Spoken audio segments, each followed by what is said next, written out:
way back in the day, up until 1917, roads didn't have a standard when it came to dividing lines.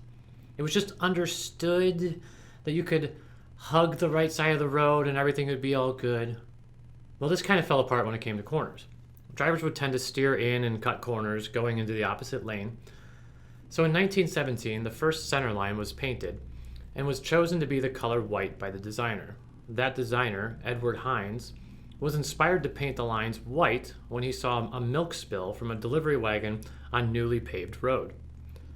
White lines were later adopted by all states in 1955, all except for Oregon, who preferred yellow. And eventually, the federal government in 1971 mandated that all center lines use the color yellow and that white lines only be used for traffic going in the same direction. I can only imagine Oregon at that point saying, "See, yellow is safer." But I just thought this was interesting. 54 years of road line innovation and regulation, all inspired by some spilled milk.